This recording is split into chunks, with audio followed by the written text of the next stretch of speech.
performance management in this way. Jacinda Ardern says Gaurav Sharma will continue as MP for Hamilton West, but won't take part in caucus decisions unless invited. He didn't attend today's meeting. A man has been charged with murdering his wife in Auckland last year. Pauline Hanna was found dead in her Remoera home in April. When 69-year-old Philip John Polkinghorne appeared in the Auckland District Court this afternoon, his lawyer said he intends to plead not guilty. He was remanded on bail to reappear at the end of the month. The Human Rights Commission says an immediate freeze on rent could provide a much-needed break for tenants struggling to keep up with the rising cost of living. A housing inquiry launched by the Commission last year has found rents are rising faster than income and inflation. Ben Wilson, who works for Bunnings Warehouse in Auckland, says it's tough. I'm paying about 35% of my income a week on rent, with water and Wi-Fi and power, gas. It also makes it really hard because those bills keep going up too. And again, the pay just stays the same. Ben Wilson says that despite working full-time over the past 2 years, he hasn't been able to save any money. The principal of Christchurch's Te Aratai College has sought further advice about whether white supremacist Philip Arps can stand for the school board. Mr Arps was jailed for 21 months in 2019 for sharing the video of the Christchurch terror attacks. Dick Edmondson says the school was told he is eligible to stand because his sentence was less than 2 years. We've been told he has a legal right, but over the last couple of days, as this has become public, we've had an increasing group of people say, no, that's a grey area, so legal people are on this now. The Ministry of Education says there are no plans to change school board rules. Concern is mounting in Rotorua about the number of ram raids and other crime in the city. Some people say the city's reputation is being seriously damaged as a result. Residents met with authorities today to explain how bad things have become and to urge them to take further action. One of them was Don Patterson. We used to be New Zealand's #1 visitor destination, where we felt safe and secure in our homes, and we were proud of offering manaakitanga to our visitors. Now we wouldn't even rate in the top 10. People are avoiding Rotorua like the plague. And there'll be more about this coming up on Checkpoint. And the Academy of Motion Picture Arts and Sciences has apologised to a Native American woman booed off the stage in 1973. Sachin Littlefeather appeared on behalf of Marlon Brando to refuse the Oscar he'd been awarded for his role in The Godfather. The BBC's Peter Bowes has more.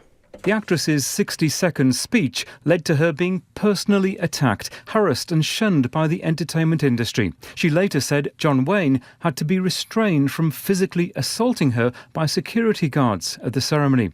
In a letter sent to Miss Littlefeather earlier this year, the Academy said the abuse you endured was unwarranted and unjustified. Responding to the apology, which has just been made public, she said, "We Indians are very patient people. It's only been 50 years. We need to keep our sense of humour about this at all times. It's our method of survival." To sport, and a host of All Blacks will play for their provincial unions in round 3 of the NPC this weekend. Counties Monaco are the biggest winners, with Nepo Laulala, Dalton Papali'i and Hoskin Sotutu all available. Tasman gain outside back pairing Lester Whainga Nuku and Sevu Rees, while Northland will have Jack Goodhue and Ofa Tu'ungafasi. Roger Tuivasa-Sheck is set to turn out for Auckland and Dane Coles for Wellington. Black Caps batter Glenn Phillips says the different conditions and experiences they've had on their tour of Europe and the Caribbean is only going to help them at the T20 World Cup in Australia later this year. The New Zealanders dominated white ball games against Ireland, Scotland and the Netherlands and have just beaten the West Indies in a T20 series. Phillips, who was named player of the series, feels team unity is good and they have the ability to adapt to whatever's put in front of them. The longer that we can have this time to be able to get used to different conditions, it'll put us in good stead going into Australia, where the pitches are a little bit more bouncy. But with the nature of a World Cup and the length of time it goes on for, you never know what sort of conditions we're going to come up against. And former Australian cricket captain Ian Chappell has retired from commentary after almost half a century behind the microphone. The 78-year-old played 75 tests before joining Channel 9's famous commentary team, which included Richie Benaud, Bill Lawry and Tony Greig. That's the news. White supremacist Philip Arps runs for a Christchurch school board. They know they're very well they won't get in, but they want to create media. And what's the reason for that? They want to bring their hate from side stream to actually mainstream. Can the rules stop him? I know that the school has worked really hard to check to see whether he's eligible, and it is a grey area and that needs to change. So the fate will be left in the hands of parents. You would hope that that community would exercise its voter discretion and make sure that that person doesn't get on the board by voting for everybody else. By your side, Morning Report weekdays from 6 on RNZ National. And you're with Lisa Owen next on Checkpoint. Right now, the short forecast from Met Service to midnight Wednesday. Severe weather warnings and watches are in place for a prolonged period of heavy rain that's expected to affect western and northern parts of the country. A red warning is in force for Bulla and Westland. From Northland to Taranaki, also Coromandel, Bay of Plenty and Taupo. Cloudy with patchy rain or showers today. Periods of rain tomorrow, becoming heavy in Northland in the evening. Gisborne and Hawke's Bay, high cloud, a few spots of rain tomorrow. Whanganui and from Taihape to Wellington, mostly cloudy with isolated showers today. Occasional rain tomorrow, more persistent in Wellington. Nelson, Bulla and Westland, rain with significantly heavy falls. Marlborough and Canterbury, occasional rain becoming more persistent and heavy about Marlborough tomorrow. Otago, Southland and Fiordland, partly cloudy today with isolated showers in Fiordland, scattered rain tomorrow. And for Re Kohu, the Chatham Islands, cloudy periods. It's 7 minutes past 5. I'll update you with the latest news headlines and any traffic news at about 20 past 5. Nā mihi iwi, tēnā koutou katoa, no mai haere mai, ki Checkpoint I tēnei rā, ko Lisa Owen tēnei. Tonight, an Auckland surgeon pleads not guilty to murdering his wife, whose death had been described as unexplained until today. And fed up retailers front up in Rotorua to talk about the impact of ram raids on their shops and livelihoods. But first, the Labour Party has suspended MP Gaurav Sharma from the caucus, effective immediately. The caucus held a special meeting this afternoon to decide what to do with the Hamilton West MP, who has accused his colleagues of bullying. The Prime Minister and leader of the Labour Party, Jacinda Ardern, says the decision was reached after what she called repeated breaches of trust. This decision today by caucus was unanimous. The team were very clear that to function as a political party in a place where open debate and dialogue is so key, you need to trust your colleagues. You need to feel you can speak openly and freely. That sense of trust has been broken through repeated breaches of our caucus rules over the last 5 days, and that made the decision very clear. Our political editor, Jane Patterson, joins us now from Parliament. Tēnā koe, Jane. What else did Te Piramia Jacinda Ardern say about this? Hi Lisa. Well, the Prime Minister has just wrapped up a media conference in the Beehive Theaterette confirming that suspension of the MP for Hamilton West, and that's based on what she says was serious misconduct. And one thing in particular she alluded to was that discussions among caucus members had been shared more widely or more publicly, and caucus discussions are supposed to be completely confidential. They're not supposed to go any further. It's a big part of the trust of the caucus and the political situation. So that was one of the reasons that the caucus unanimously said Ms Ardern that he is going to be suspended at least until December. So he's been given a bit of time to maybe regain that trust of his caucus. They will look at it again, but Ms Ardern was saying that that would not be predetermined in terms of whether he would remain suspended, whether he could be expelled altogether, or whether he could actually be taken back into the fold. So Dr Sharma was invited to this meeting, but where was he when it was all going down? Texting reporters, by the look of it, Lisa, as the caucus meeting started at about 2:30, we started getting, as did other media, screenshots of a caucus meeting that had been held last night for every other caucus member except Dr Sharma. So he was busy sending all that off, communicating with reporters, saying that there'd been this secret caucus meeting last night, he hadn't been invited to it, and look, here's the proof. So when Ms Ardern came down to the theaterette, one of the first things she said was, no, he was not at this caucus meeting. There were numerous attempts to get hold of him and invite him and make sure that he was here, because a big part of this caucus meeting was to hear from him directly to be able to put his case, but he did not turn up. And Ms Ardern also detailed the attempts that had been made to set this meeting today so that it would be a time that suited him. So I think a big black mark against him in terms of his caucus members, and she rather dryly noted that he had time to talk to the media but not front up in front of his own caucus colleagues. And of course the Prime Minister at that press conference, Jane, saying that meeting last night was informal because he was leaking. It wasn't an official caucus member. It was so they could safely discuss issues. Yes, it wasn't a formal caucus meeting, but it was a meeting of the full caucus except Dr Sharma. So the reason she gave for it was that actually because some of the discussions had been leaked or made public by Dr Sharma, there were some MPs who actually wanted to be able to speak freely.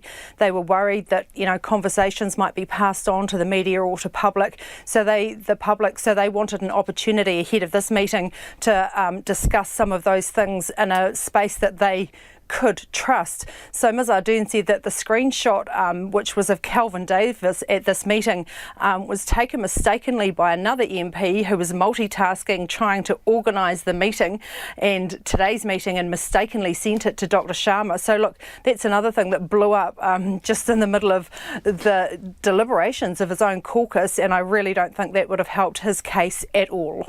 So what happens now? Does he just truck on being an MP? He does. So the message from Ms Ardern was that he's still expected, of course, to carry out his electorate and constituent duties as the MP for Hamilton West. But what it means is that he does not participate in any caucus meetings. He will not be privy to any caucus discussions. He will not sit on any select committees or have any representation in Parliament as a Labour MP.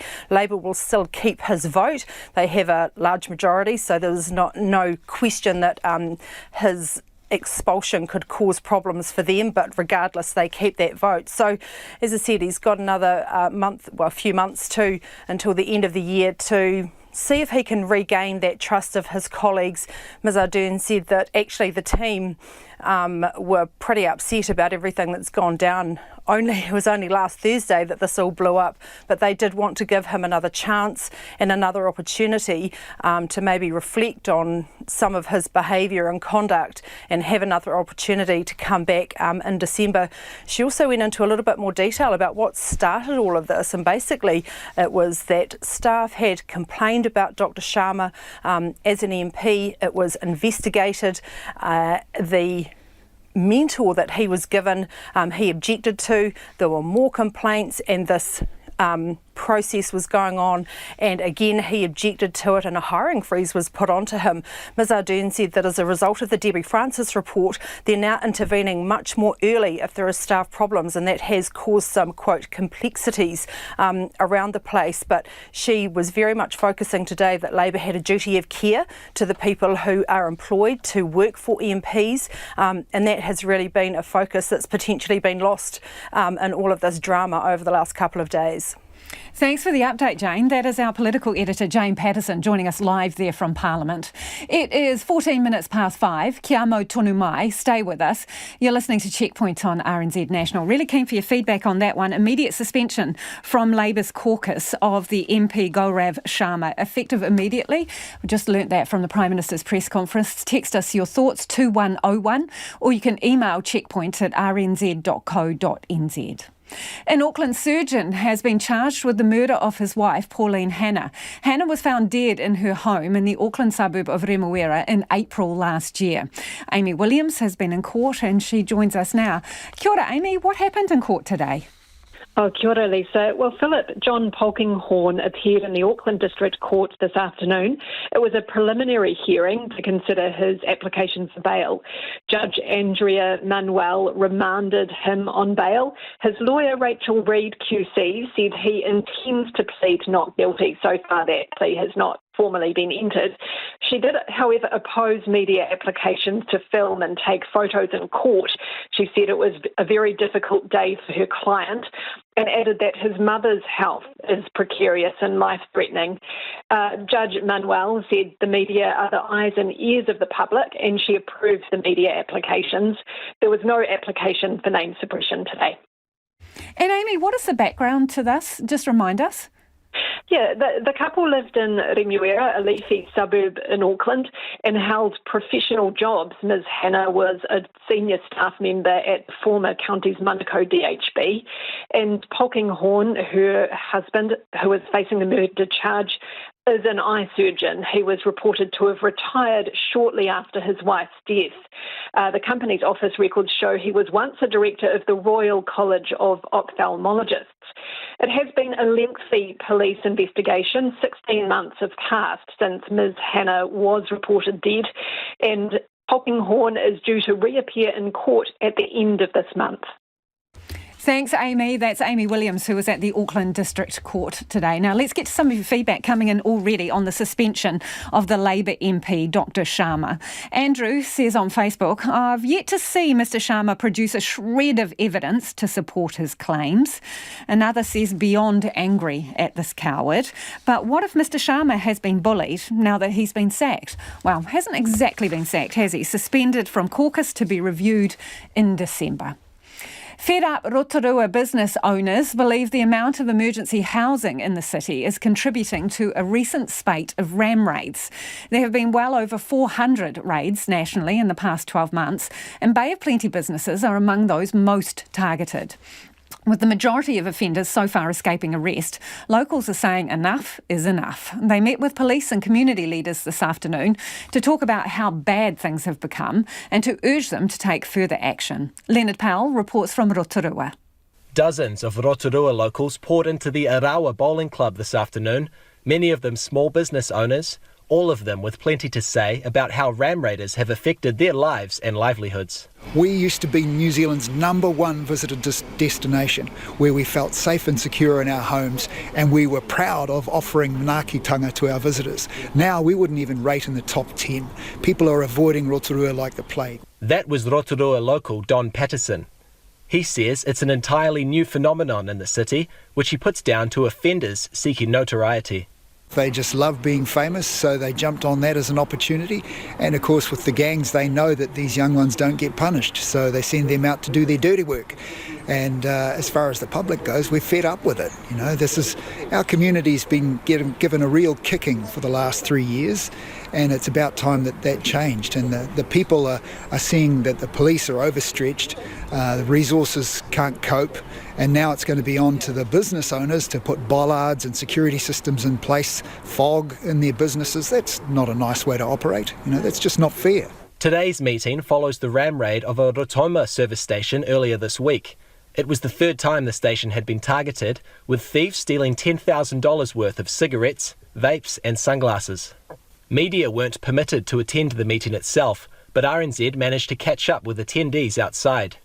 James Mangatongia is an operations manager for Superliquor and says franchises in the area are being targeted on a frighteningly regular basis. Oh yeah, 2 ram raids in a week. When it was Liquor King, we had smashed windows, runners, people hassling our regulars, our customers, staff being threatened on a regular basis over the last 2 years.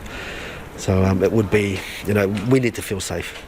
He believes the problems are being exacerbated by the amount of emergency housing in Rotorua and says it'll take more than just beefing up security to address them. Look, bollards will stop a car going for a window, but it's not going to stop people smashing the glass windows. It's not going to stop the 3-4 a.m. call-outs that we have to get out of bed to come and clean. It's not going to stop the runners. It's not going to, they're not going to stop the hassling of customers in car parks. There needs to be something to assist us with that as well. National's Todd McClay, who's the Member of Parliament for Rotorua, says businesses are feeling demoralised and ignored. There's growing concern in the community, particularly amongst the shop owners who feel picked on. We're starting to see more and more ram raids in the area. In fact, it's not that long ago my son's car was stolen, from outside the house and used for a ram raid. Young people coming down from Auckland. The police are doing everything they can, but they're under-resourced in Rotorua. They need more government support, more police on the beat so they can get on top of this and make sure that shopkeepers and the public are safe. Mr McClay says police too are feeling disheartened. Rotorua Area Commander Inspector Philip Taikato attended today's meeting to hear people's concerns. He declined to comment, but a police statement said that a key to understanding why so many ram raids are occurring is identifying where the stolen property is ending up. In line with the situation nationally, Identified ram raid offenders in the Bay of Plenty are predominantly young people aged between 14 and 20 years old. We know there's a certain level of planning involved as they work around various prevention methods such as screens, locks and bollards, and that they're adapting their tactics to avoid detection. Today's meeting was organised by Superette owner and City Councillor Raj Kumar, who's worried what all this crime will do to his community's reputation. Before Rotorua becomes the boarded-up capital and the slum capital of New Zealand, along with the bollard capital of New Zealand, then it's just not going to be a place where tourists, let alone locals, would want to be. We don't want a flight from Rotorua where people start to think that, hey, look, let's go to another city. Rotorua is a beautiful city, always has been a wonderful place. People have come over here for adventure tourism. People have come over here for all sorts of activities, you know. It's a God zone, and we need to sort of keep it that way. A follow-up community meeting is being arranged in 4 to 6 weeks. And that was Leonard Powell reporting there from the meeting in Rotorua. It is 21 minutes past 5 and you're with Checkpoints on RNZ National.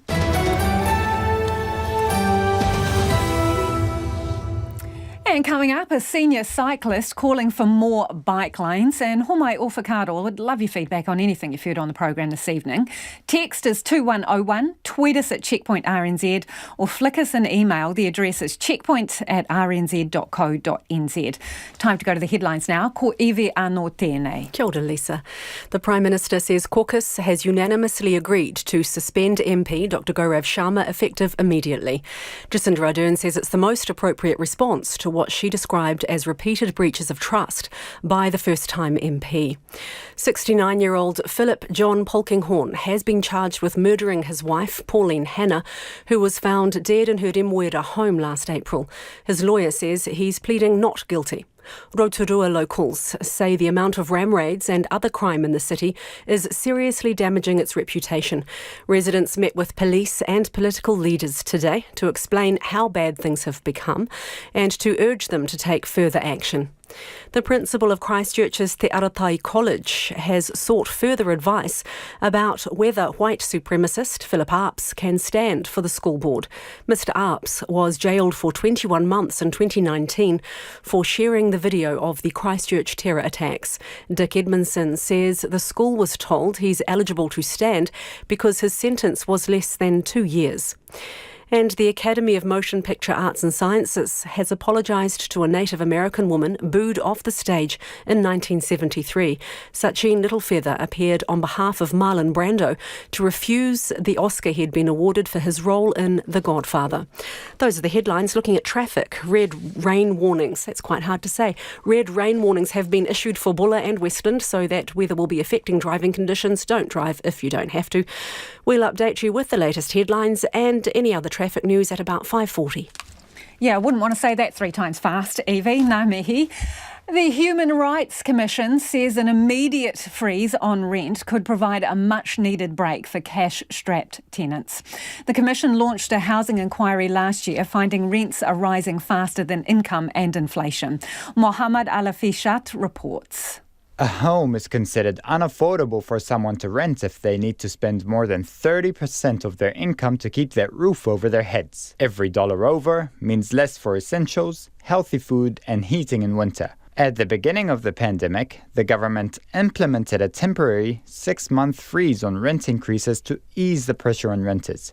Now, the Human Rights Commission is suggesting reinstating a rent increase freeze. Its housing inquiry manager, V. Blackwood, says more than half of renters are spending far too much. The overall cost should be no more than 30% of your income after tax being spent on your housing costs. But we know that almost half of renters do spend that or more, and this is predominantly felt by those on the lowest incomes. ASB's most recent financial well-being research found 18 to 24-year-olds were 34% more likely to experience payment problems. ASB's most recent financial well-being research found that 18 to 24-year-olds were 34% more likely to experience payment problems. Students are among those who are finding it more difficult to make ends meet, with some paying well over 30% of their income on rent. It would be more like 50. Yeah. 50% of my income. Probably like 70% of my income. Yeah, probably more than 50 if I'm being honest. Yeah. I just go mostly off my savings, so it does take up quite a lot. Having a part-time job isn't always an easy answer.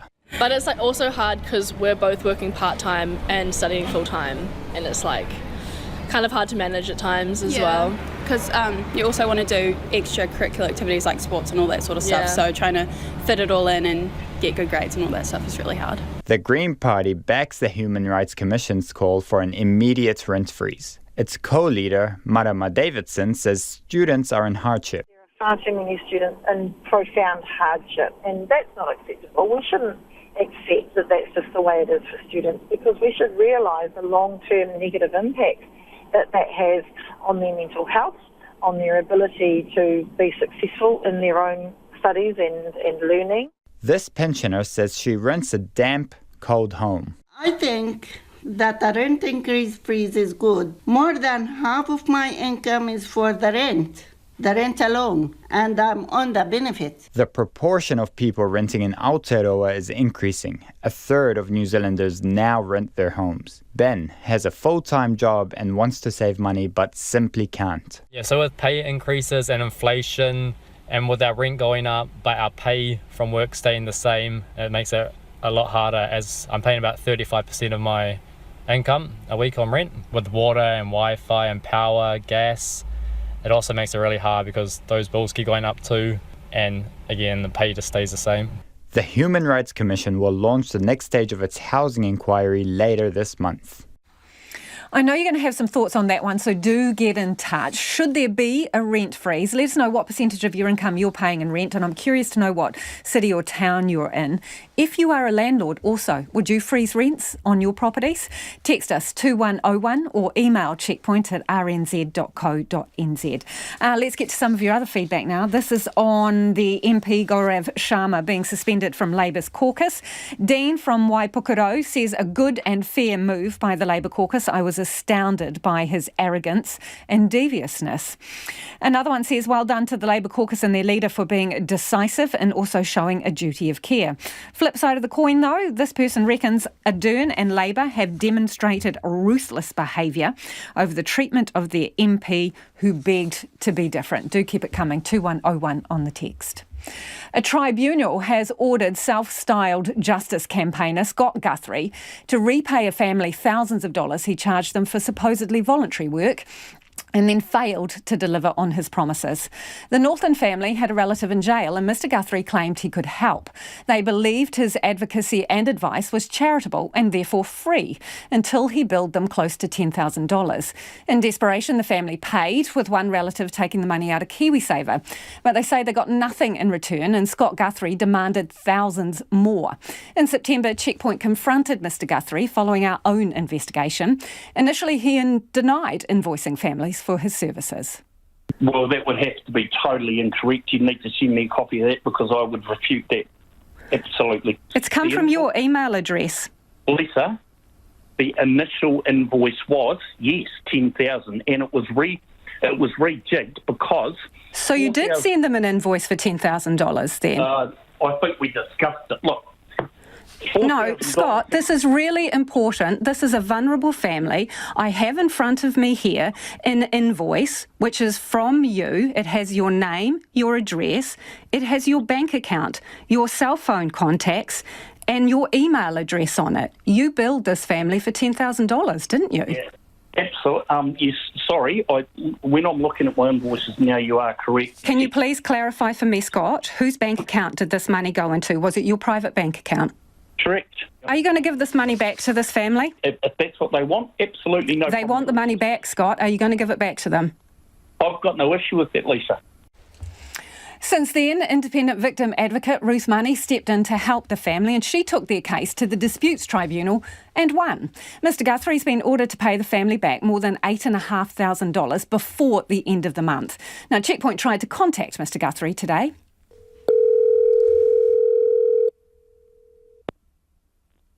Afternoon. Scott, it's Lisa Owen from RNZ. Hey, Lisa.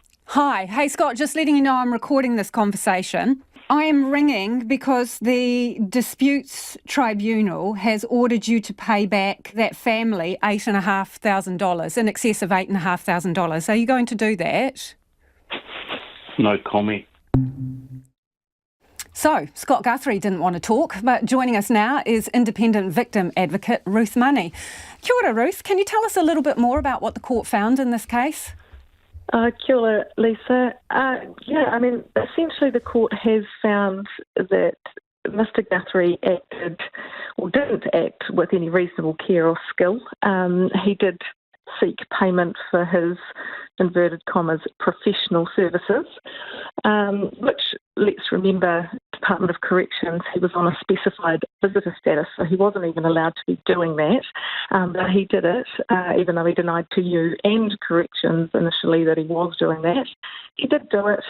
The family felt very compelled and pressured to pay him. They did pay him. He actually made more mess than did any good at all, and so the tribunal has found, in terms of fair trading and consumer guarantees, that he has failed to deliver any professional services. So what actually happens now? Because he made that undertaking when we spoke to him to pay the money. I assume they've got nothing back, but what happens now? Yeah, well, we'll keep following this through. So there is a court order for him to pay it on the 22nd of August. Should that not happen, then we have enforcement action options open to us, and we won't stop, Scott. You owe this family money. You've ripped them off. You've ripped off many different families. There is a court order. You promised on live radio that you would pay them back, and you need to. Did he show up at court? No, of course he doesn't. This is his MO, Lisa. He preys on vulnerable people, and the tribunal found that. It's kind of whack-a-mole, really. He goes from, initially actually 2 bankrupt businesses, unsuccessful businesses, a number of different trusts. He just keeps popping up and reinventing himself. It's very sad. These people are vulnerable people. They have people incarcerated. They have people that are liaising with Oranga Tamariki and that system. And Scott seems to show up at an opportune time. He speaks with big words, tries to bully them. He's very well practiced and proficient in his kind of fraudulent manipulation, and all of a sudden they've paid him money and they get nothing in return. So this is the Disputes Tribunal ruling against him, but separate to that, Corrections conducted its own investigation because, as you pointed out, he had a special pass allowing him access to prisoners. What have you found out as a result of that investigation, and what's happened? Yeah, so he has been booted out of Corrections. He's been found to misuse his specified visitor status, which it seems like he even had difficulty filling out the application form to get it. But once he did correctly fill it out, he undertook, as per the terms of that status, that he would not seek payment. And that's what happens in this sector. You know, we are volunteers. These people are vulnerable. You don't prey on vulnerable people. Well, normal, nice people don't prey on vulnerable people, but sadly this man has a history of this. So Department of Corrections did a thorough investigation in October and have revoked his specified visitor status. Appreciate your time this evening. That is Ruth Money, who's an independent victim advocate, and just updating you there, the court, that Disputes Tribunal, has ordered Scott Guthrie to pay back more than $8,500 to that family. It is 25 minutes to 6. Kia mau tonu mai. Stay with us. You're listening to Checkpoint on RNZ National, and it is, of course, time for the business news. Ko taku hoa e nai ko Nona Peltier, who joins me in the studio. Nona, I think we're talking about Mercury first, eh? Record numbers, is it? Yeah, very strong result. And that's partly because it was boosted by a net gain in the regarding the sale of Tilt Renewables for $367 million. Although they did reinvest that money, it boosted their net profit to $469 million, and that's versus $141 million. So more than 4 times there, the number. So big result. Yeah, some massive numbers. Yeah, but they're reinvesting that money to build more wind generation here in New Zealand. In the past year, they've sort of become the biggest wind generator. In New Zealand, they've also bought the retail business, the customer business of Trust Power, so they now the biggest retailer as well. So they really did turn the business around. It was a lot of investment. There's more to do. But the market wasn't really that thrilled by the result because their underlying profit is expected to be about the same as this current year as the same as the year we're just reporting on. And so as a result of that, their share price fell back more than 3% today. And so we'll see what happens. This is early days in the reporting season yet to find out how the others have been doing. Okay, so what's all this talk about the Reserve Bank potentially getting into fisticuffs with the financial markets in the battle against inflation? So Reserve Bank is focused on inflation. They need to get that inflation rate down between 1% and 3%. The middle of the target is 2%. At the moment, we're talking 7.3%. We've got a long way to go. So the Reserve Bank has only a few tools it can use, and one of them, the most obvious one, is raising interest rates. So the market is pricing in that the rates will start to fall from, I guess, let's see, the second half of 2023. Right. But the Reserve Bank is expecting its rates to continue to climb until 2024. So there's a difference there. Now, if the market is acting in one way, but the Reserve Bank is signaling in a different direction, and the market's not reacting, it's not very helpful to the Reserve Bank. So the Reserve Bank is going to have to, I guess, do a lot of jawboning or other things. I'm not sure what else they have got in their toolbox there to strong-arm the financial markets into seeing things its way. But yeah, we haven't heard the end of that, have we? No. Let's take a womble around the markets. Right. So what's been happening in our markets? Well, the top 50 index, it's risen 0.5%. That's the same as yesterday, a 58-point gain to 11,847, which is pretty good because the Asian markets are a little bit confused about which way to go. We've seen some weakness in Chinese data. At the same time, the US dollar is just going, gangbusters, and that's been reflected in our dollar. So we're a little bit weaker against the US, 63.6 cents, and that's in line with what we're seeing in this market. 90.4 Australian, so we're holding steady there, and 52.7 British pounds, just a touch weaker there as well. Thanks, Nona. Nona Peltier there with business news. Let's get to some of your feedback now. Lots of it coming in on the situation with Dr. Sharma, the Labour MP, stood down from caucus. This person says this is a fool on a fool's errand. Another says Labour cut quite a few corners. And if you don't understand the basics of party politics, says this listener, then you probably shouldn't be in politics. That from Sarah. Others have raised questions about the meeting that happened last night with Labour. Secret meeting, another honest and open government meeting. Labour leadership have shut down any dissent in the party. And this one, before we move on, I'm sure working at Parliament would be a lot more stressful and cutthroat than working at a yoga studio. But it sounds like Dr. Sharma is a little bit self-centred. Surely the Prime Minister has more important things to deal with than a backbencher's ego.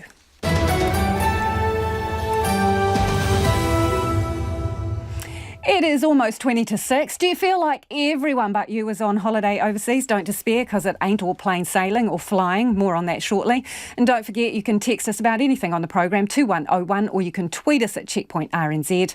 It is time now to get to the headlines. Anea iwi mana pitapita kōrero. Tēnā koe, Lisa. The Labour Party has suspended MP Gaurav Sharma for what the leader Jacinda Ardern says were repeated breaches of party rules. The MP for Hamilton West has levelled a number of serious allegations of bullying against senior members of the caucus, including past and present whips. The Human Rights Commission says an immediate freeze on rent could provide a much-needed break for cash-strapped tenants. The Commission launched a housing inquiry last year, finding rents are rising faster than income and inflation.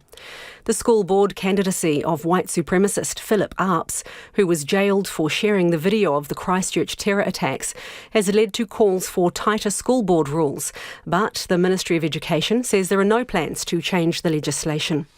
West Coast residents are bracing for severe weather, with heavy rain warnings in Bulla and Westland being upgraded to red. Met Service says the weather is expected to move eastwards across the country tomorrow and Friday. An orange alert remains in place for Nelson Nelson, Marlborough Sounds, Taranaki and Northland. And former Australian Prime Minister Scott Morrison has defended taking on extra ministerial roles without his cabinet's knowledge during the pandemic. Mr Morrison made himself Health, Finance and Resources Ministers between 2020 and 2021. He said today that he didn't make the arrangements public because they were a safeguard only during an unprecedented time, and the powers for health and finance weren't triggered. Those are the headlines. Looking at traffic, no delays or accidents to report in the main centres. If you're in any of the regions where heavy rain is bearing down, don't drive if you don't have to. Our next weather and news is at 6 o'clock. Kia ora rā e hoa. Auckland Council's big transport plan to get people on their bikes or their feet has big aims but faces the challenge of getting residents on board. The plan is designed to get people out of their cars if the trip they're taking is less than 6 k's. Our reporter Louise Tanous and cameraman Nick Monroe hit the streets to see how it's going down. Adrian Staples is 77 years old today. She's spending her birthday with her family on her bike. She's been riding on and off her whole life, but picked it up again in her 60s when she'd ride with her late partner in West Auckland. Now she's living on the other side of town in Meadowbank, and she says it's more unsafe in this neck of the woods. Busy traffic, not so many safe places to ride, and, we have to sort of go on the roads to get down to these shared paths. She says if more people use public transport, that would deal with the congestion that chokes the city, but it needs to be efficient and reliable. Adrian rides her e-bike with a basket on the front to carry what she needs, weaving through the cars, construction and chaos. I haven't sort of suffered any abuse. I do hear that, people can be abused, but then sometimes you see sort of, guys out on a Saturday morning riding 2 and 3 abreast, and it's like it's just a bit risky. So I can see why they get shouted at, but I'm out by myself, so. She says driving on St John's Road from her home to the cycleway here in Orake isn't safe. If the council wants its plan to work, she says more cycleways are needed. It would just get so many more people out, Children, riding to school. That's what could happen, Whereas it can't really now.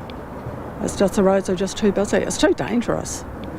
Yeah, that would be wonderful, to go back to kind of what I had.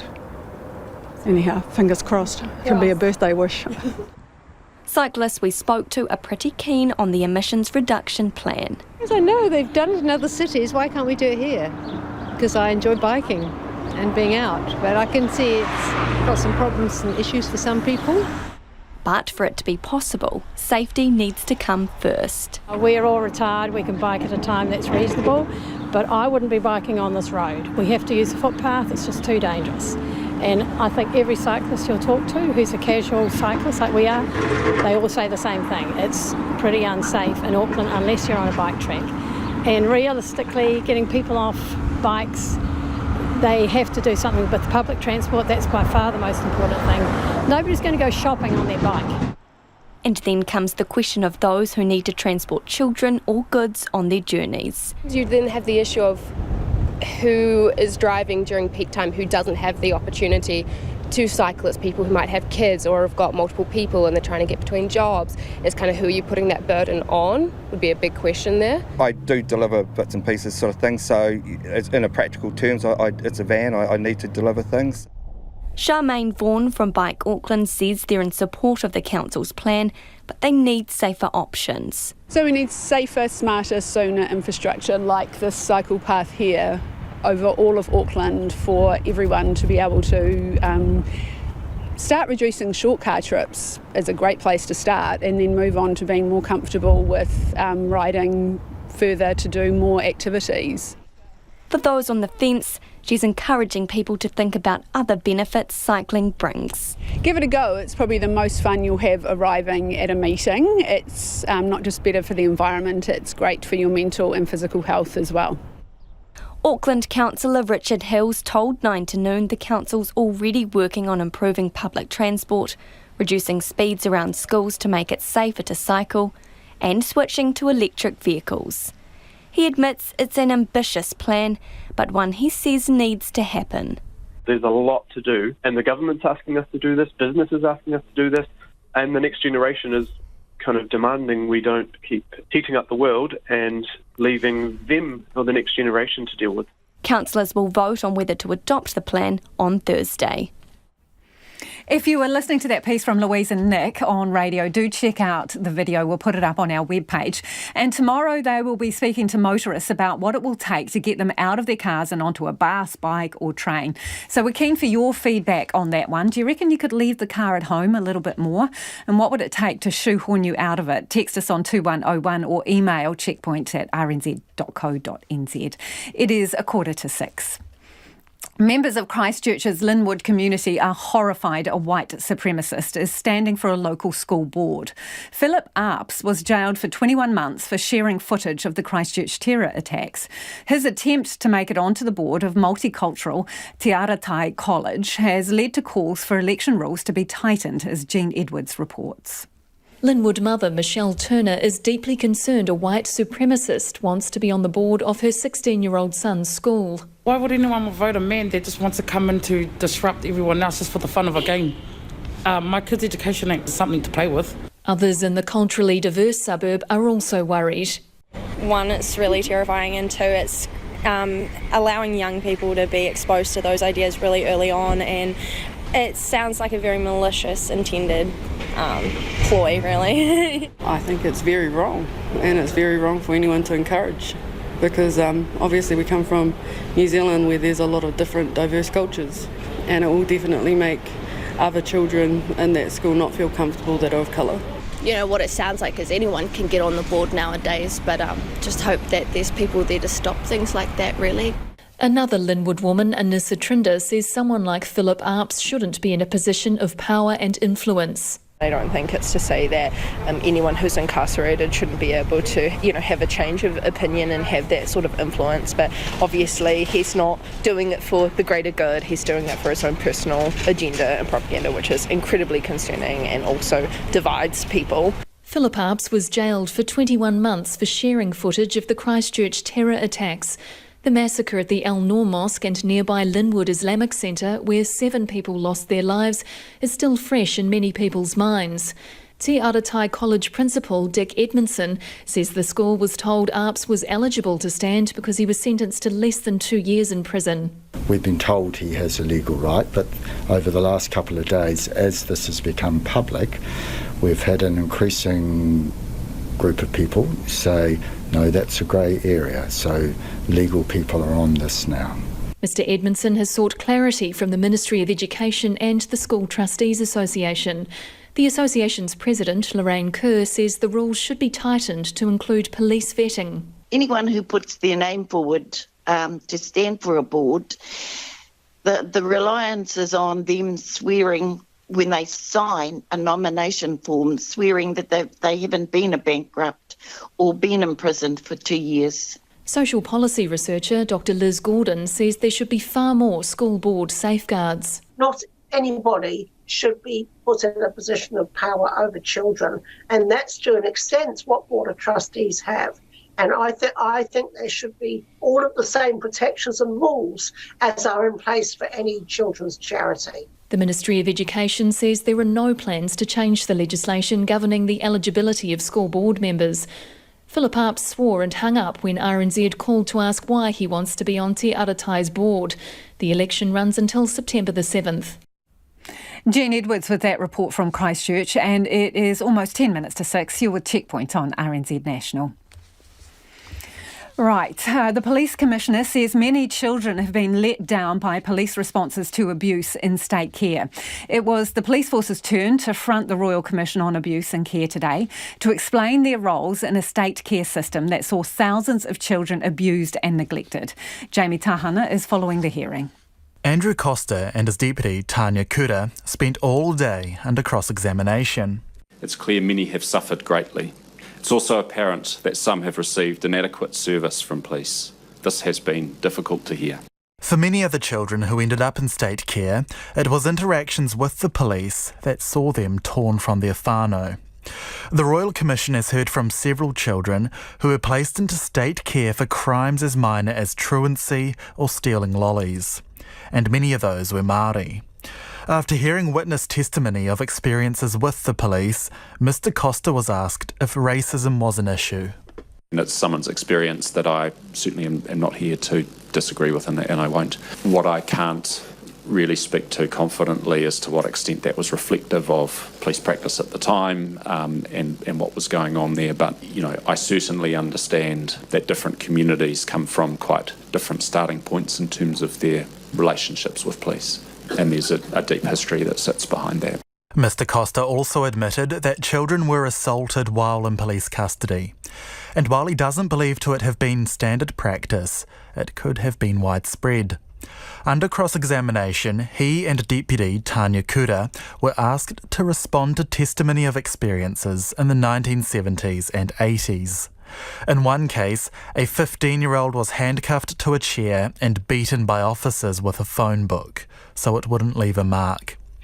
Ms Kura, who joined the force in 1987, said while she never witnessed any incidents herself, she knew it happened.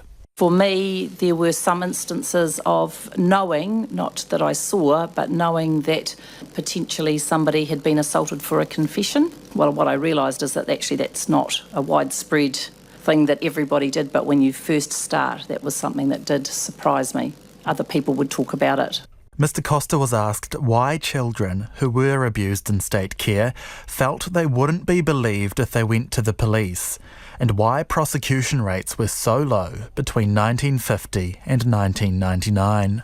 It certainly seems to be true that the awareness of the risk of, for example, sexual offending by people in positions of authority through this period doesn't reflect the awareness that we all have today.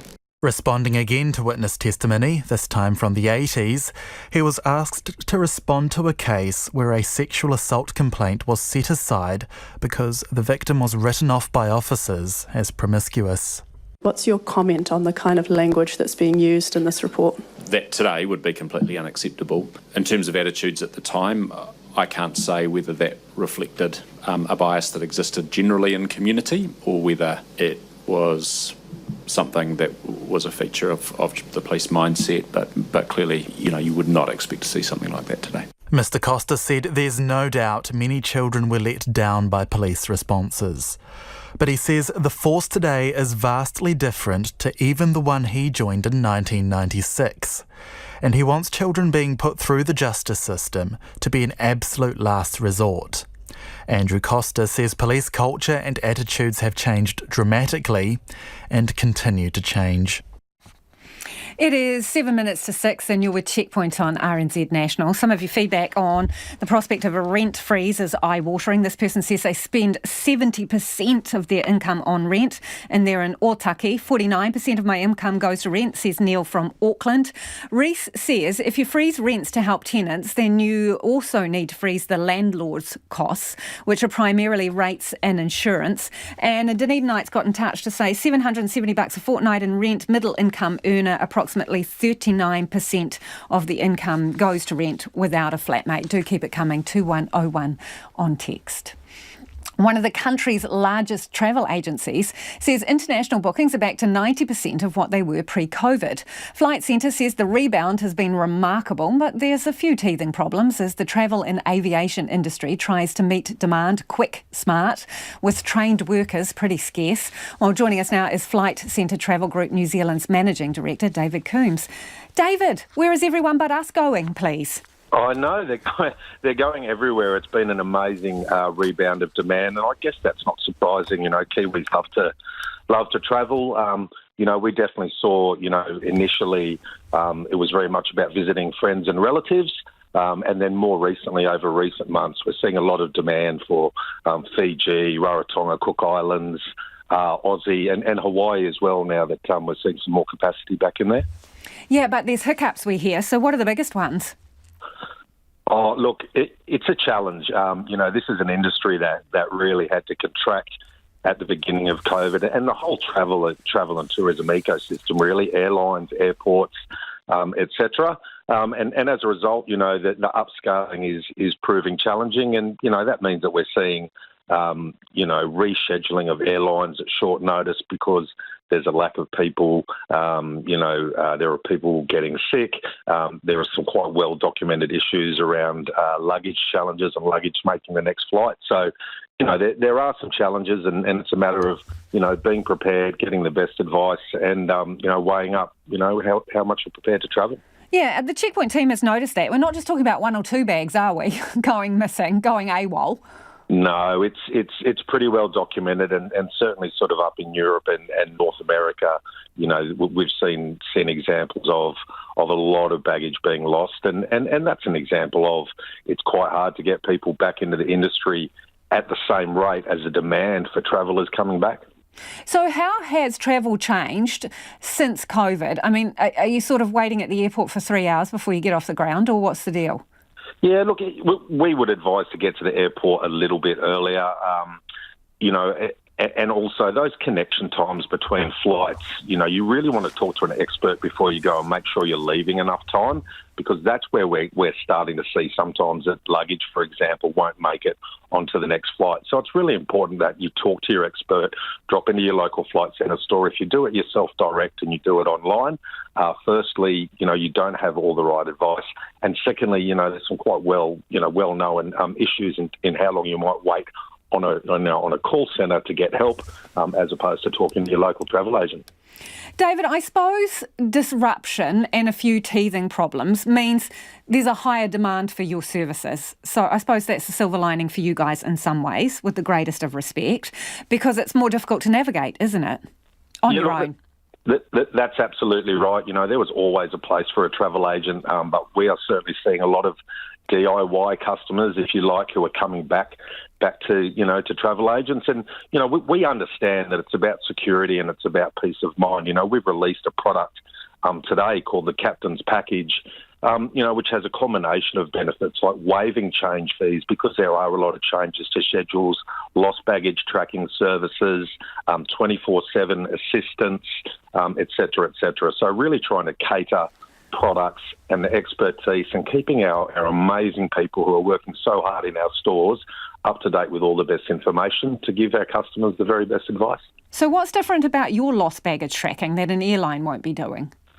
Well, this is, we use a third-party company that specialises in it, and we will also provide, after a certain amount of time, there's a cashback guarantee to help you keep travelling even if your luggage isn't found.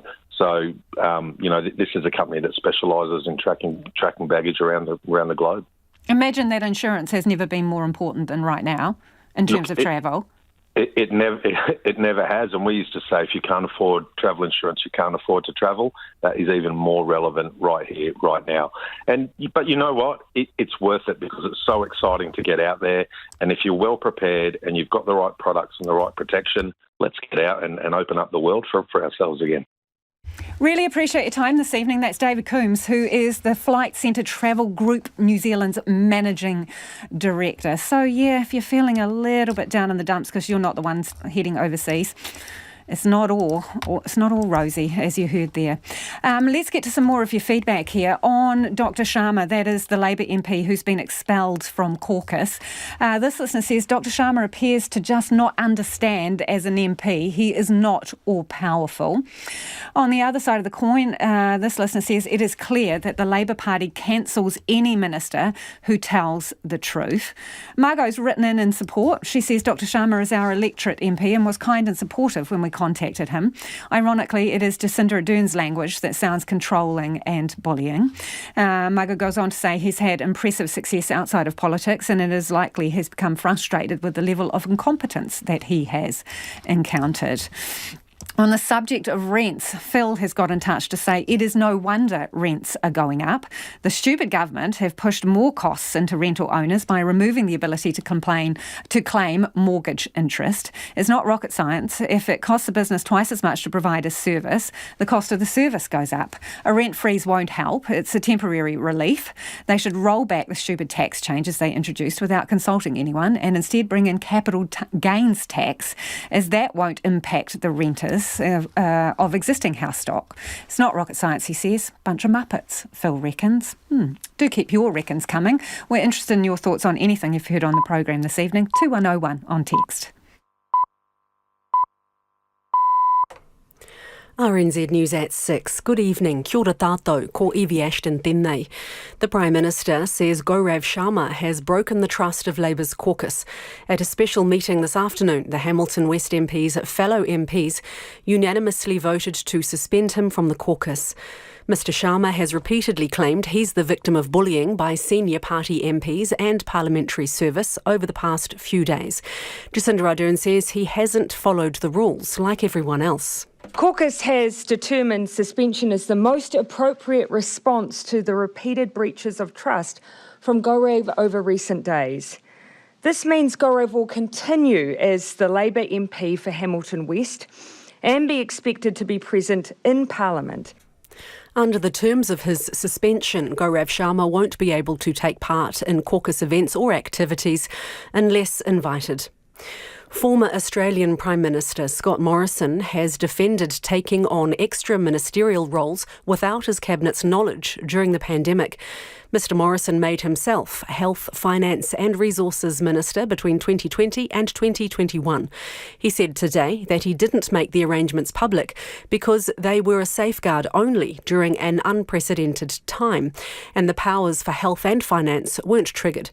Current Prime Minister Anthony Albanese says Mr Morrison had sought to centralise power and he'll seek legal advice on the matter. The man charged with murdering Auckland woman Pauline Hanna last year has been named as her husband. Philip John Polkinghorne appeared in the Auckland District Court this afternoon. Amy Williams reports. The 69-year-old has been remanded on bail to reappear in court at the end of this month. His lawyer, Rachel Reid QC, said he intends to plead not guilty. She opposed media applications to film and take photos in court, saying it was a very difficult day for her client. Judge Andrea Manuel approved the applications, saying the media are the eyes and ears of the public. Ms Hanna, who was found dead in her Remuera home in April last year, was a project director at the former Counties Manukau DHB and involved in the COVID-19 vaccine rollout. A Russian-backed proxy court in the Ukrainian region of Donetsk has charged 5 foreign nationals with being mercenaries fighting for Ukraine. All have pleaded not guilty. The BBC's Hugo Bachega reports from Kyiv. Pictures posted by a local news agency show the 5 men in a cage during the session, which was held behind closed doors. The Croatian government has said the case is illegal because it's opposed to international law. Friends and families of the British men say they are not mercenaries and have called for them to be treated as prisoners of war under the Geneva Convention. In June, 2 Britons and a Moroccan were sentenced to death for similar accusations. Foreign governments have dismissed the trials as illegitimate and declined to negotiate with the self-proclaimed Donetsk People's Republic. For the first time since Russia's invasion, a ship carrying humanitarian food aid bound for Africa has left a Ukrainian port. Since 3 Black Sea ports were unblocked last month under a deal between Moscow and Kyiv, 17 ships have already left Ukrainian ports, with more than 475,000 tonnes of agricultural products on board. Ukraine's infrastructure ministry now says the ship Brave Commander is on its way to the East African port of Djibouti with supplies destined for people in Ethiopia. West Coast councils have triggered an SOS for more support as the region braces for severe weather. The West Coast Emergency Management Group made a declaration today in response to red level weather warnings. It says the declaration is to ensure a coordinated response, including a call for additional help from outside the region. Grey District Mayor Tanya Gibson, who chairs the group's joint committee, says parts of the region can expect to be cut off. We are more concerned about Westland or South Westland at the moment and, of course, Bulla. So it really is to start bringing resources into those areas so that they can prepare and get ready, because it will be likely that the West Coast will be isolated in some points and roads and rivers will be rising. An orange alert remains for Nelson, Marlborough Sounds, Taranaki and Northland. Contractors have stopped work on the Mount Messenger bypass project in North Taranaki after protesters occupied the site at the weekend.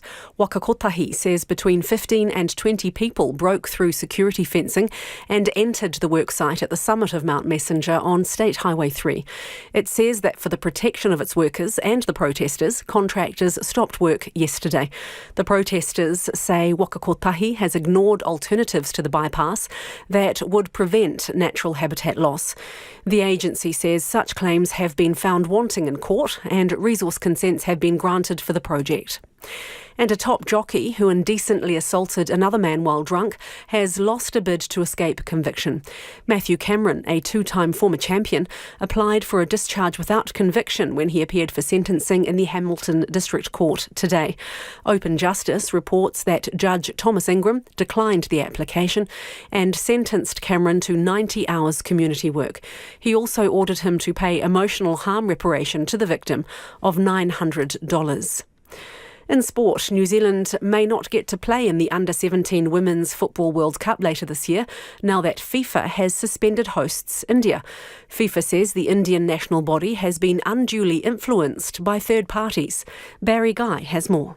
India's highest court disbanded the All India Football Federation in May, which led FIFA to setting out a roadmap for it to amend its statutes by the end of July.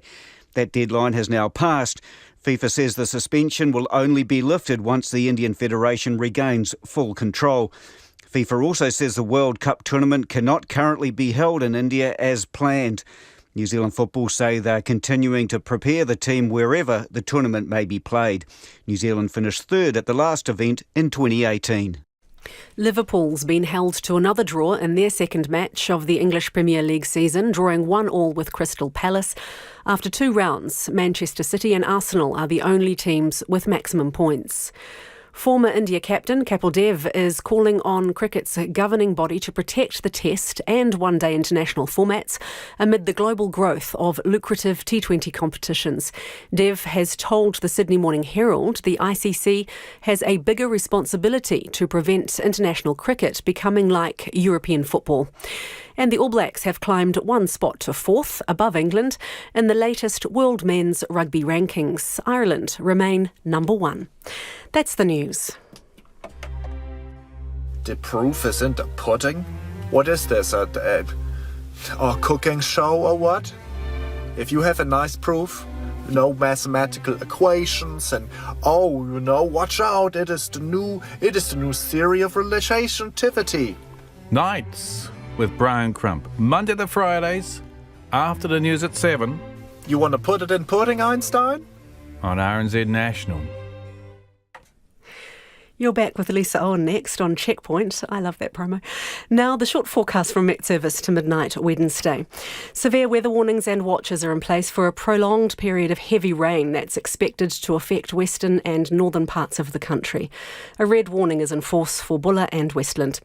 From Northland to Taranaki, also for Coromandel, Bay of Plenty and Taupo. Cloudy with patchy rain or showers today. Periods of rain tomorrow, becoming heavy in Northland in the evening. For Gisborne and Hawke's Bay, high cloud, a few spots of rain tomorrow. For Whanganui and from Taihape to Wellington, mostly cloudy with isolated showers today, occasional rain tomorrow, more persistent in Wellington. For Nelson, Bulla and Westland, rain with significantly heavy falls. Marlborough and Canterbury, occasional rain becoming more persistent and heavy about Marlborough tomorrow. Otago, Southland and Fiordland, partly cloudy today with isolated showers in Fiordland, scattered rain tomorrow. And for Te Kohu, the Chatham Islands, cloudy periods. It's coming up to 9 minutes past 6. I'll update you with the latest news headlines at 6:30. Thanks, Evie. No mai hoki mai. This is Checkpoint. Ko Lisa Owen name. Let's head across the ditch now. Scott Morrison isn't Australia's Prime Minister anymore, but he's back in the spotlight and under scrutiny. He's apologised to his colleagues after it emerged he appointed himself to multiple ministries during his time as Prime Minister. Experts and politicians have described it as dodgy, sinister and alarming. And there are calls for him to go. World Watch's Polina Lau reports. Without telling his colleagues or the public, Scott Morrison appointed himself to 5 portfolios during his time as Australia's Prime Minister. The current federal government is now seeking legal advice, and Prime Minister Anthony Albanese is not holding back. This has been government by deception. I used to say that Scott Morrison had 2 jobs as Prime Minister and he botched them both. It turns out I was wrong about there being just 2 jobs. He told us he was a bulldozer and his coalition colleagues just shrugged their shoulders and cheered him on. Turns out he was the world's first stealth bulldozer. Mr Morrison swore himself into the Departments of Health, Finance, Treasury, Home Affairs and the Department of Industry, Science and Resources. It is completely extraordinary that these appointments were kept secret by the Morrison government from the Australian people. I am seeking further advice as to the use of these extraordinary powers by Scott Morrison and other examples of it, and will be receiving a briefing. Constitutional experts have described Mr Morrison's moves as dodgy, sinister and alarming.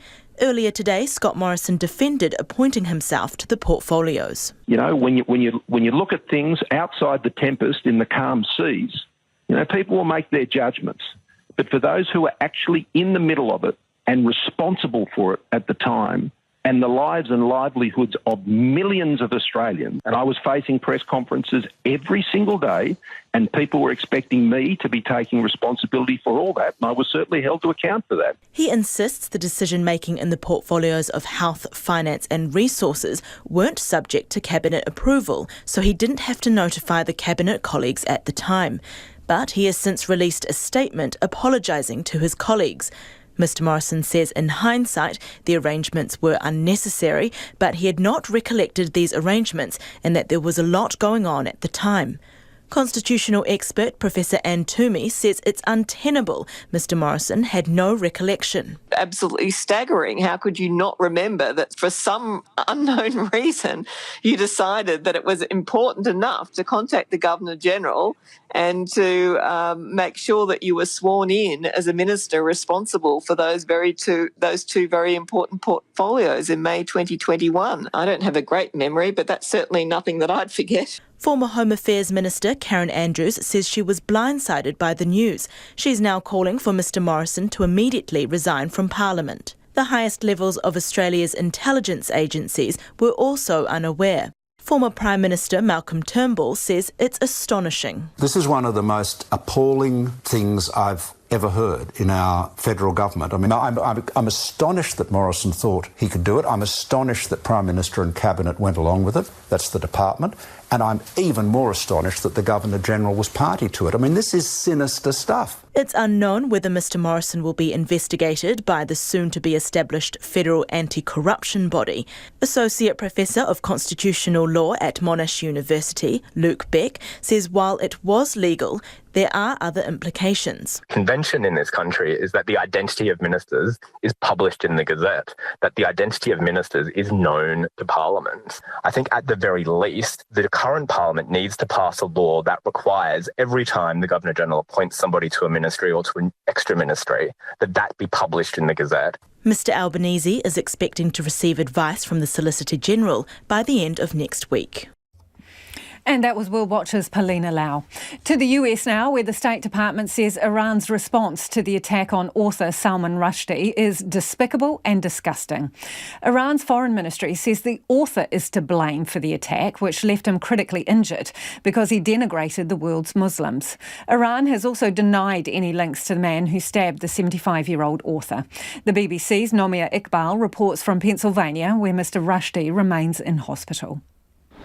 As Salman Rushdie continues to receive care inside the hospital, outside, the attack on him has become another fault line in the decades-long row between Iran and the US.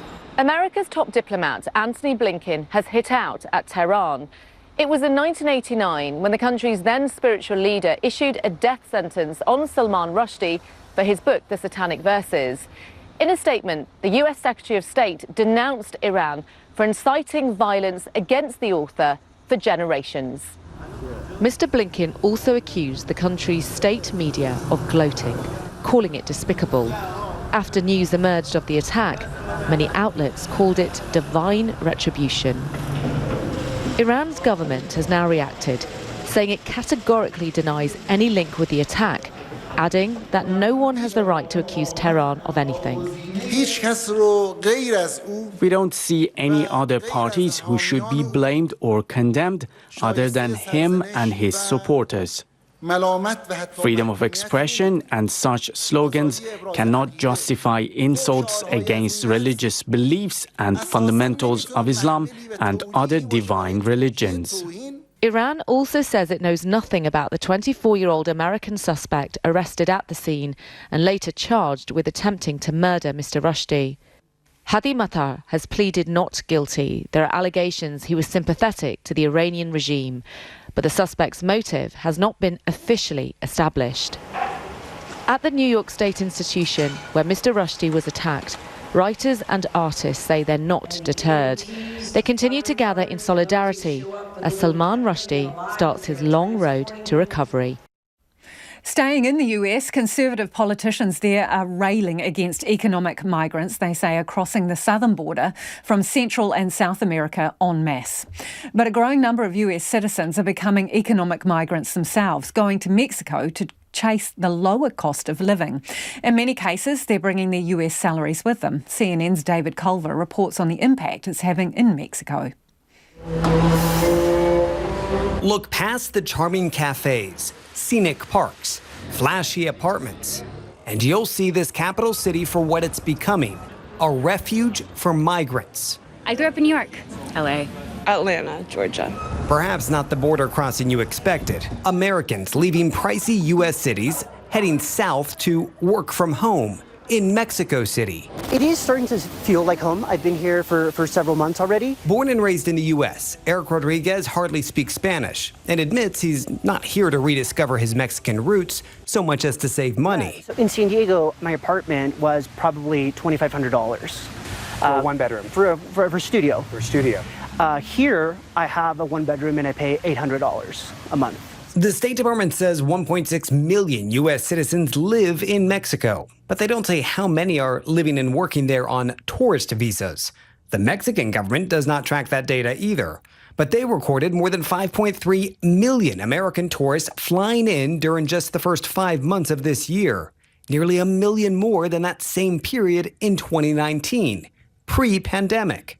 Rodriguez is among the unrecorded but undeniably present so-called digital nomads, here officially as tourists, most working remotely for U.S. companies, still getting paid in U.S. dollars, allowing for a far more affordable life in Mexico. I think there was a sense of, we want people to come here to stimulate the economy.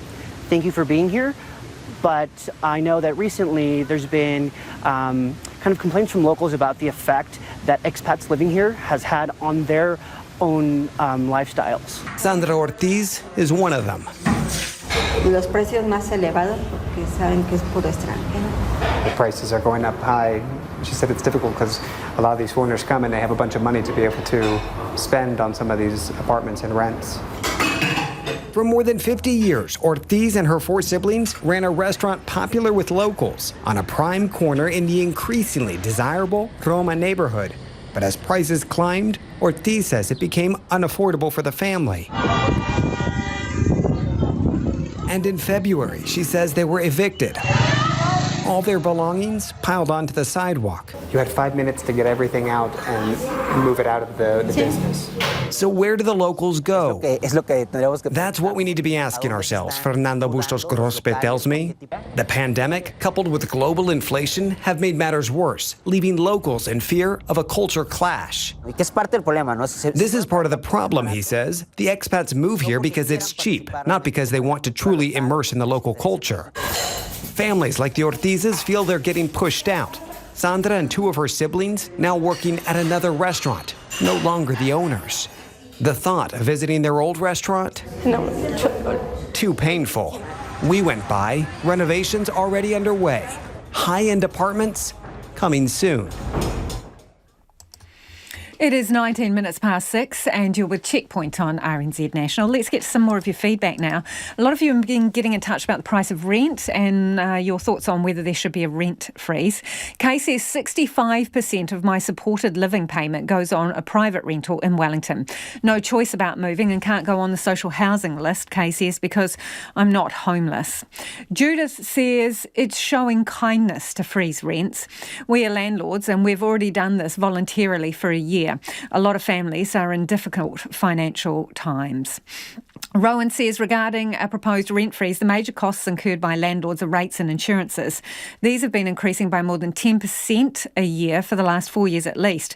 Can we please have a freeze on these costs first before imposing any freeze on rents? And Rowan's getting in touch from Napier.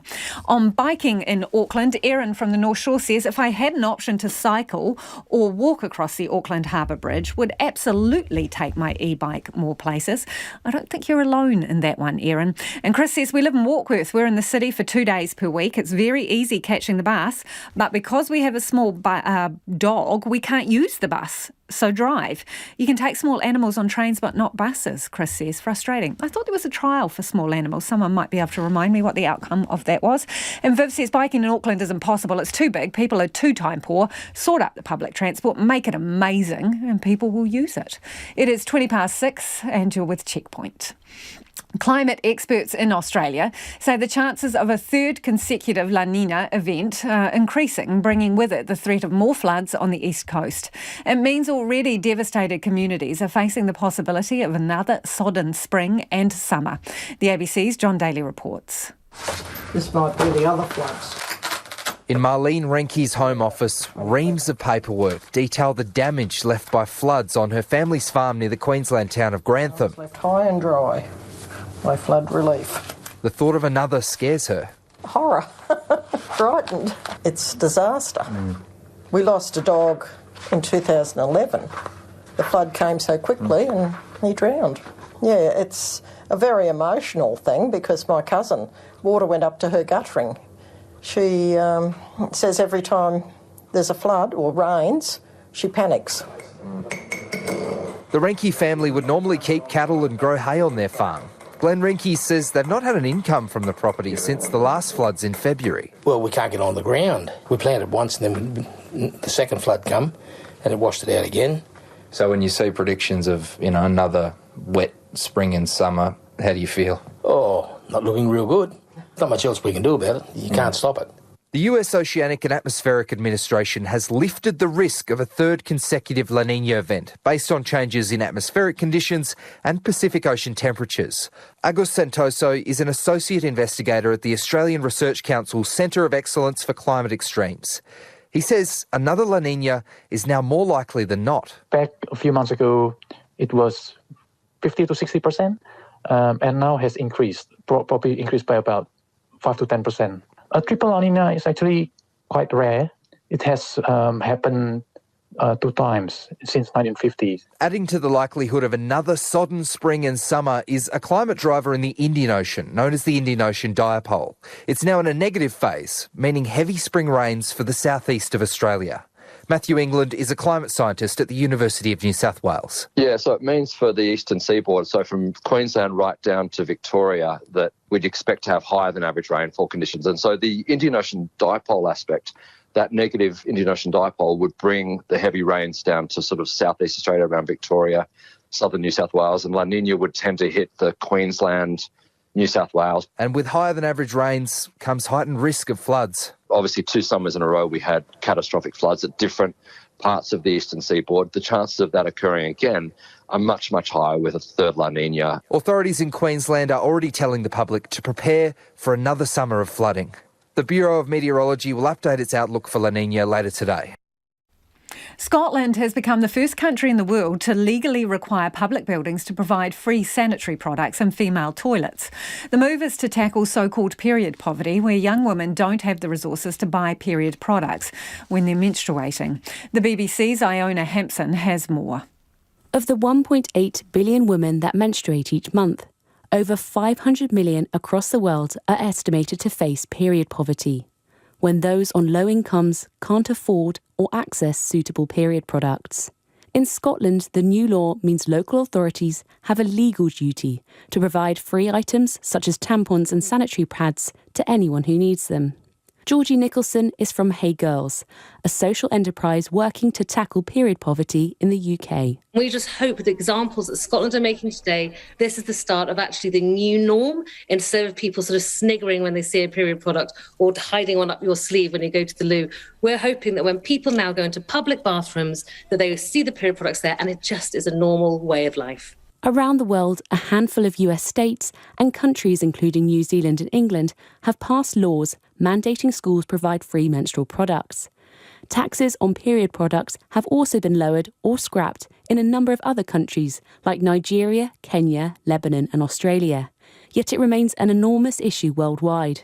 According to a UNESCO report, 1 in 10 girls in sub-Saharan Africa miss school because they don't have access to menstrual products or due to the lack of safe private toilets they can use in school.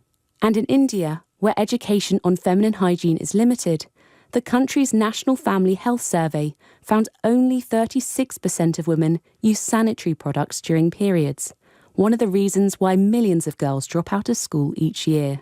The World Bank estimates that for every 1% increase in the proportion of women with secondary education, a country's annual per capita income grows by 0.3%.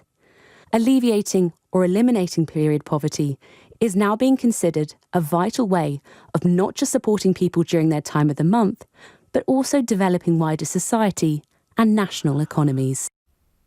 A complete change in direction now. Would you want to talk at your own funeral? Well, thanks to new technology, this could now be a part of your plans for a final farewell.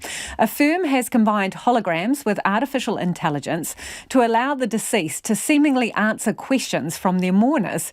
But anyone determined to have the last word will have to tell a computer about their lives and opinions before they die, as the BBC's Chris Valence explains. The last person you'd expect to answer questions at a funeral is the deceased. But that is what noted Holocaust campaigner Marina Smith did. What would you say at your funeral? I would say at my funeral, I'm so pleased that I met so many good people. Her son, Stephen Smith, who you heard asking the question, used technology to create what he calls a conversational video of his mother, who died in June at the age of 87. The technology, Mr. Smith said, allowed his mother to answer questions at a celebration of her life. When you are mourning someone and you've lost them, nothing hits you more than seeing their eyes and hearing their voice as you knew them in life. And, we might think it might be spooky or something like that. It's actually so natural and so wonderful to see somebody there talking to you. But the technology is not just for the dead. The actor William Shatner of Star Trek fame, who is still very much alive, has used it to record details of his career. I spoke to the video version of him. My name is William Shatner. Can you tell me how you landed the role of Captain Kirk? Well, I starred on Broadway, I starred in movies, I starred on television, years before Star Trek. So I was a known quantity. As well as applications in sales and customer support, Mr. Smith envisages a world in which we might even record messages for ourselves, like a sort of interactive diary. When you go back and you speak to your 18-year-old self when you're 50, or introduce your children to your 16-year-old self. The words that are said in Storyfile's system are all based on video interviews with the deceased. The artificial intelligence merely interprets the questions and decides what to play. Digital doppelgangers that can survive our death and answer questions just as we would are still some way away. Not quite sure how I feel about that yet. Am sure about your feelings on a few things, though, on the rent freeze. This person says, as a landlord, I have not raised rents for over 3 years in order to help my tenants during these difficult COVID times. While interest rates were low, this was manageable. However, my mortgages have all more than doubled recently. So a rise is necessary to cover these. All home dwellers are having to suffer these interest rises. Why should tenants be exempt? Diana and Keith, on the other hand, say we are the Dunedin landlords of 3 properties. We heartily support rent freezes unless there are exceptional circumstances, and those circumstances can be proven. Stephen from Hawke's Bay's got in touch. Stephen says, I'm a landlord. Rents are only allowed a review once a year. A rent freeze on top of that is political suicide, and I am a Labour Party member, says Stephen. Amy says she's a nurse paying 65% of her income on rent. Her salary supports her small family too, but she's going backwards at the moment, she says. But the fortunate thing for her is she's paying mortgage rather than rent to someone else. Christina, on the subject of Gaurav Sharma, says, I want to hear from Dr. Sharma. I live in Hamilton and supported his election. Thought he was a good guy. What's gone wrong, says Christina.